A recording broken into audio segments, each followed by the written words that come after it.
Hello and welcome to the Federal. Late last night, the National Conference of Farooq Abdullah and Omar Abdullah and the Congress Party announced their alliance for the upcoming Jammu and Kashmir Assembly elections. As per the seat sharing agreement, the National Conference will contest on 50 assembly segments. Congress Party will put up candidates on 32 assembly segments. The CPM and the Panthers Party have been given one seat each. And there are 6 assembly segments where the Congress and the National Conference have agreed to have a friendly contest, which means that both these parties will be putting up candidates on these 6 seats. There was no consensus among the two parties on who has a better claim for these seats. And so the arrangement has been that we'll have a friendly contest on these 2 seats. Now, that's the broad strokes of the alliance. This is for the J&K elections, a 90-member assembly.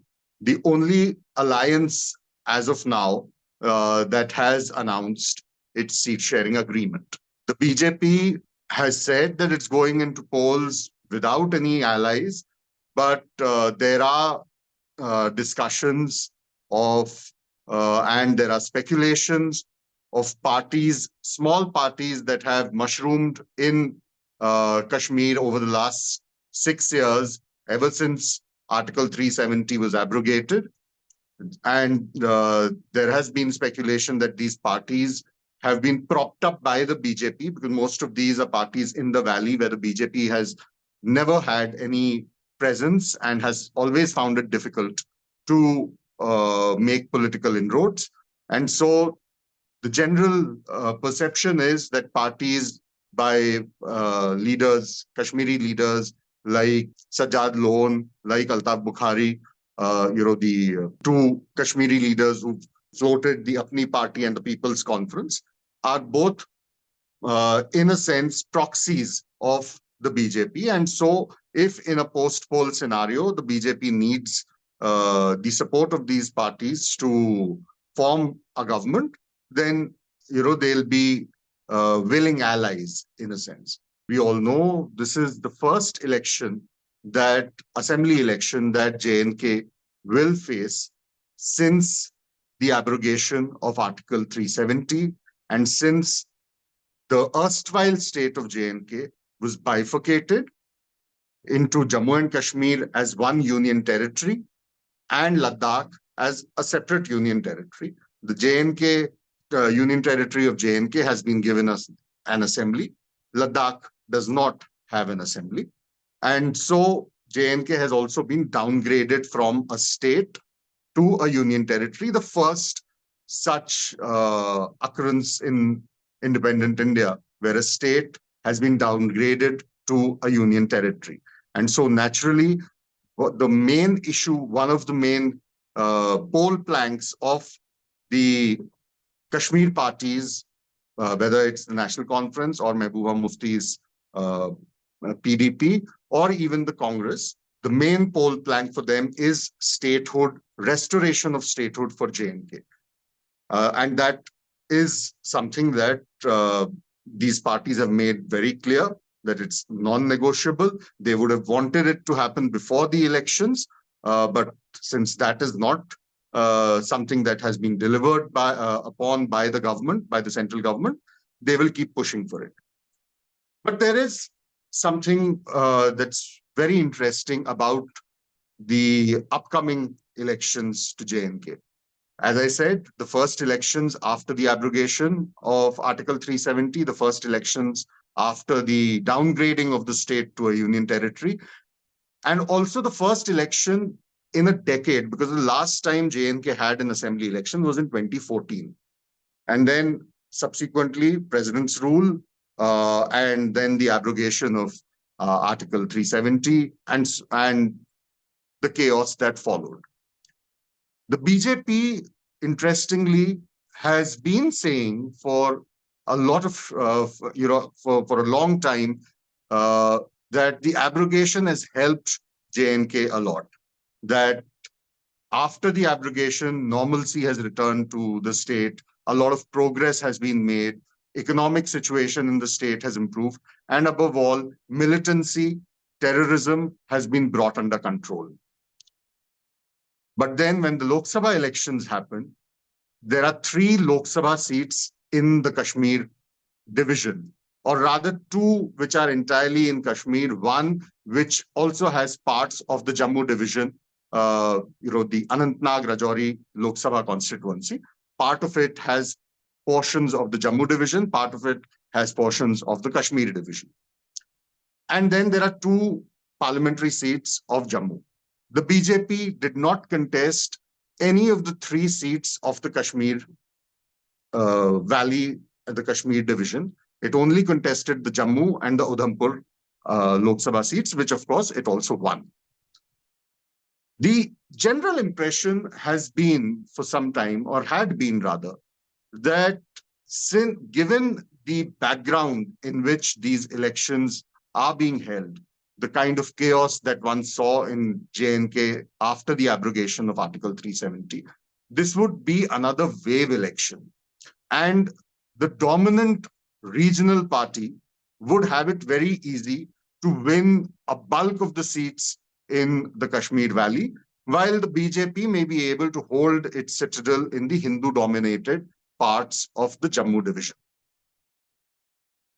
After this alliance, and many had anticipated that the National Conference and the Congress will have an alliance.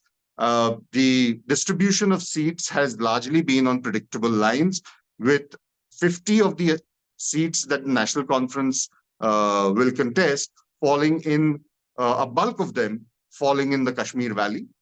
And the 32 seats that have come into the Congress's kitty, bulk of them are from the Jammu region, where the Congress will have a direct contest with the BJP.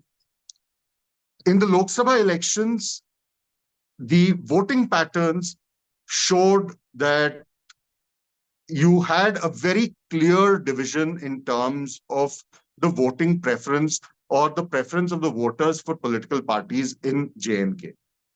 There are 43 assembly segments. The J&K assembly now has 90 assembly seats. 43 of these seats fall in the Jammu division. 47 fall in the Kashmir division. Now, as I said, there is also the Chenab Valley, which has parts of Jammu, parts of the Jammu division, and parts of the Kashmir division. And so, the Anantnag Rajouri constituency, as I said, has parts of both these regions of the state. If you look at how the votes were cast assembly segment-wise, you had the National Conference leading in 36 assembly segments, the Congress in around 7 assembly segments. The Congress contested the 2 Jammu division seats. So out of the Jammu, the 2 parliamentary constituencies of Jammu and Udhampur, which have 18 assembly segments each, totaling 36 assembly seats, out of those 36 assembly seats, the BJP managed to win 29. If you juxtapose the Lok Sabha voting pattern on the assembly segment-wise division. And the Congress had 7. In the Valley, you had the National Conference on 36 seats, the PDP on 5, and on 18 assembly segments, all 18 assembly segments that fall in the Baramulla Lok Sabha constituency, the constituency from where National Conference leader, former Chief Minister Omar Abdullah was contesting. All 18 of those seats voted overwhelmingly for a new party called the Awami Ittihad Party of Engineer Rashid. And Omar Abdullah lost the election. Engineer Rashid, who contested the elections from jail, he has been in jail for a long time now because he was booked in a terror funding case. He contested the Lok Sabha elections as a surprise candidate and contested these polls, the Lok Sabha polls, from behind bars, and managed to win by over 2 lakh votes. 18 of those assembly segments, all 18 in Baramulla, voted overwhelmingly for Engineer Rashid. And that is what has made the upcoming the upcoming assembly elections also very, very interesting. And one may say they're likely to be very, very closely, keenly contested. The general impression may have been till about a year ago that the National Conference will have it easy, at least in the Kashmir Valley. And that if the Congress and National Conference as an alliance are able to tap into resentment even among the Hindus of Jammu who have lost out economically or who feel that the abrogation has not given them the kind of fruits which the BJP has been talking about, the Congress may also perform substantially better in the assembly elections. But now Engineer Rashid's entry has made the upcoming elections very interesting. So you have the BJP as one political force. You have the alliance of the National Conference and the Congress as another. And then you've got the PDP, which is, of course, still facing a lot of public anger in the Kashmir Valley because it had been in business with the BJP. It was their government which preceded the abrogation of Article 370. And so the PDP hasn't yet been able to overcome the loss of face, the loss of political ground so far that it suffered after the abrogation. But it is still a force in various assembly segments, and it still has a vote base. So you have that as another political force, the PDP, and now the emergence of Engineer Rashid's party, the AIP, which means you'll have the upcoming elections in J&K, you'll witness a four-cornered contest. And being a small assembly of just 90 members, every seat counts when it comes to the total tally. And when you've got multiple players, there is an increased risk of a hung verdict. And that's something that the National Conference and the Congress are both, the alliance partners are both extremely wary about. They feel that their alliance is very strong, but they also know that if there is a four-cornered contest, the elections will be very, very close, and calling them as of now, would be rather premature, irrespective of the sentiment on the ground. Now, when it comes to the sentiments, as I said, Engineer Rashid is a rather peculiar and very interesting talking point in these elections. I gave you the background in which these elections are being contested. With this background, there come a few other issues. One, this is going to be an election where, of course, the issue of statehood and the issue of Article 370, the abrogation, are both going to take center stage. National Conference, Congress, and of course, also Engineer Rashid's party, all of them have raised these two issues.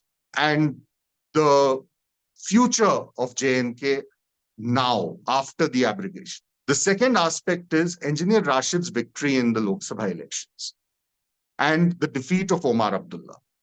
Many in the valley believe that there is now a huge churn in the Muslim-dominated Kashmir Valley. Not so much in Jammu, which has a largely Hindu electorate, but in the valley, where traditionally you've had the National Conference and the PDP as the dominant forces. And as the BJP keeps reminding the voters, both of these are dynastic parties. Omar Abdullah, before him, Dr. Farooq Abdullah, who is still going strong, and he has said that if there is a National Conference Congress government, it will be Dr. Farooq Abdullah who will lead the government as chief minister till such a time that statehood is restored. With the PDP, you have Mehbooba Mufti now, Her daughter is likely to make her electoral debut, Iltija Mufti. Uh, her Mehbooba Mufti's father, Mufti Muhammad Sayyid, was a former chief minister of J&K. So you've got, and then of course, Dr. Farooq Abdullah's father, uh, Sheikh Abdullah, still regarded as the tallest leader in Kashmir. But these two dynasties, the elections, many believe, are also, in a sense, after the abrogation of Article 370 and the general impression that the two dominant parties run by two dominant dynasties did not do enough for Kashmir uh, over the last 70 years. That's been a narrative of the BJP. But that narrative has somewhere gained ground, or so many believe. Uh, and that is what a lot of people feel Engineer Rashid's victory also shows, defeating Omar Abdullah in Baramulla. And so many believe that that trend might continue even with the Lok Sabha, with the assembly elections, where people may look for a new leadership. Engineer Rashid's party, one is given to understand, is likely to field as many as 30 to 35, maybe even 40 candidates in the upcoming elections. He cannot campaign because he's currently in jail. One doesn't know whether he'll be able to come out on bail before the elections or during campaigning. But it looks very unlikely given the charges against him, even though he is now a member of the Lok Sabha. But there is a general sense that his party is still going strong. There are a lot of aspirations that people have attached to his political party, and his son, his brother, who are leading the campaign, have relentlessly been talking about the youth of Kashmir, the overall economic situation in Kashmir, the incarcerations of ordinary Kashmiris, the hounding of ordinary Kashmiris by investigative agencies, by the anti-terror agencies, by the government, the state government, the central government, the administration. And so it's also a very emotive issue there. Now, if the AIP is able to tap into that anger, convert it into a sort of rage during the elections, and benefit from it electorally, naturally the losers would be the National Conference and the Congress, because this is the area where they, and particularly the National Conference, was hoping it will get a chunk of the seats which would contribute to its formation of the government.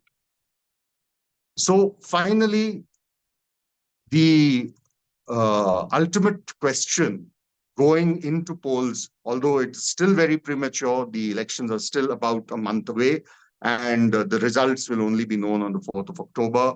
The first phase is only on the 18th of September. Then you have two more phases of the election to go on the 25th and the 1st September and the 1st of October.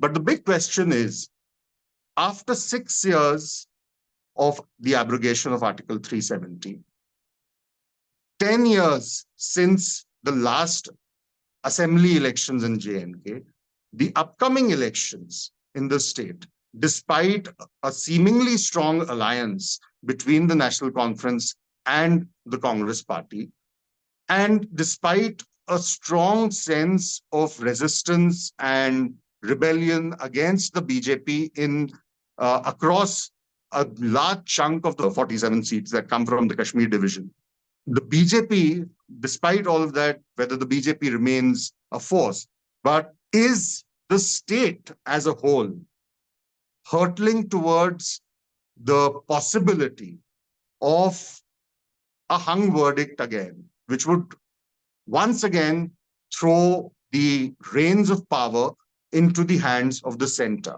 Because if you have a hung verdict, the central government will be in a position to say that no party has a majority, and a majority seems unlikely as of now. So you bring back president's rule. And so the elections, very highly anticipated, and elections that have been highly looked forward to, by the people of J&K? Will they end in an anti-climax is one major question that a lot of Kashmiris have been asking. And I'm told that the National Conference, one of the things that the National Conference and the Congress would want to push particularly in the Kashmir Valley, particularly in areas where the AIP is likely to make a dent, is why allow a division of the votes? And so for the alliance, there is the challenge of the AIP, there is the challenge of the BJP in the Jammu division. There is also the challenge of aspiration for a new leadership that breaks away from the two principal dynasties of Kashmiri politics, the Abdullahs and the Muftis. And of course, there are the general issues of unemployment in Kashmir, the issues of economic stagnation, and a sort of alienation of the Kashmiri people. Whether the upcoming elections will be able to deliver Kashmir from these problems or push the Union Territory further into it would be very interesting to look at. As of now, we know that the alliance is in place. They have their concerns, but whether the alliance will prevail these challenges or whether it will be humbled by a party of a man who is in jail, by another party of which was instrumental in bifurcating the state and abrogating Article 370, one will have to wait and see.